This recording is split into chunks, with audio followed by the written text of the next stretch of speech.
Yun, magandang hapon mga kaninong. Andito po ulit tayo ngayon sa bahay po ni Kuya Cesar. Kuya Cesar, kumusta ka na? Hmm, ayun, talaga pong... Pwede niyo po bang...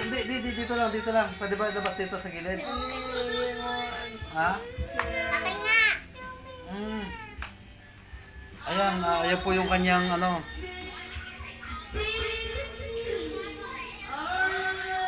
ano po yan? Talagang yun na lang ang nakikita, no? Yung... Mm-mm. So ayan guys, so nakita po natin yung kanyang iniinda, no? Talagang ano na po, malala na. Hindi na po natin to alam kung paano natin ito basta-basta magagamot o ano. Pero ginagawa pa rin naman po natin ang paraan. So ayan mga kaninong, kaya po kayo nandito sa bahay po ni Kuya Cesar ngayong araw na to. Medyo hapon na nga, no? Dahil meron pong nagpaabot ng kaunting tulong dito po sa ating mga supporters na nakakapanood po sa atin. Yan, si Ma'am Judy, magandang hapon po Ma'am Judy. Maraming salamat po sa pinaabot po ninyong tulong kay Kuya Cesar. At ayun din po, dito po sa ating isang supporters na ayaw pong magpakilala na nagpaabot din po ng tulong para po kay tatay. Ayan, at ibiabot ko na po sa kanila ngayon at kaya nga po ako nandito ngayon sa kanila para kumustahin na rin.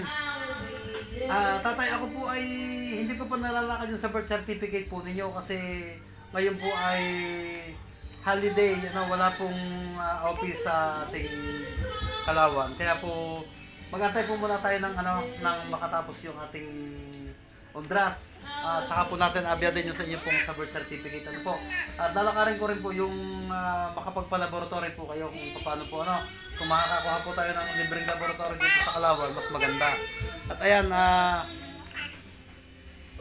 sana po ay kung mayroon man pong mga makakapanood pa man dito, ayan, lalo na syempre itag po natin to kay Ma'am Jessica Soho kasi mas kailangan po ni Tatayo na talagang makarating po to sa kanya at nang mas tuloy-tuloy yung paggaling niya at yung pagpapagamot po niya. Ayan, muli po nagpapasalamat ako dito sa ating mga supporters, sa ating mga followers na nakakapanood at nagsishare ng ating mga video at bukod po doon yung mga nagbibigay nga po ng tulong. Bali yan po, yung pong ating isang supporters na nagpadala po ng tulong ay hinati ko po sa dalawang tao yung pinagbigyan ko doon sa ibinigay po nito. Yan sir, maraming salamat po sa inyong tulong at napakalaking bagay po. Kagaya nga po kanina, papunta ako mismo sa bahay nito ni Ate Cyrene at iabot ko nga po yung tulong. Nagkasalubong na kami sa daan. Kaya sa daan na kami dalawa nag-usap at doon ko na rin sa kanya naibigay yung pera. At ayun nga, tuwan-tuwa dahil nagkataon, ngayon nga pong araw na to ay naghahagila po siya ng pambili ng gamot. At sakto, yung pagdating ko sa kanya ay magagamit niyang pambili ng gamot yung naibigay po ninyo sir.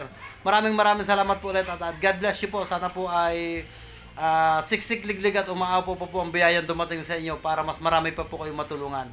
Yan po, maraming salamat. Tatay, ano pong masasabi niyo? Nanay, ano pong masasabi ninyo doon sa nagpaabot ng tulong sa atin? Maraming salamat po sa inyo.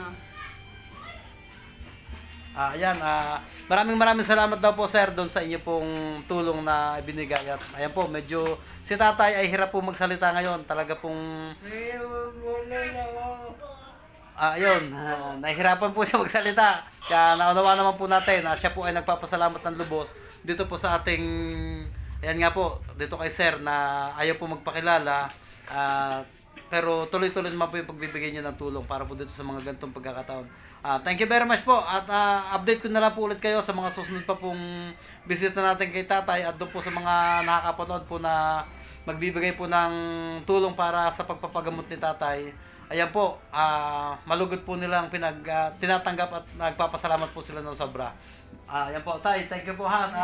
Ayan po, kayo po ay bibisitahin ko po ulit pagkatapos lang po dito. Asikasoy po natin yung sa birth certificate po ninyo para po kayo ay makapasok sa senior. Ano po?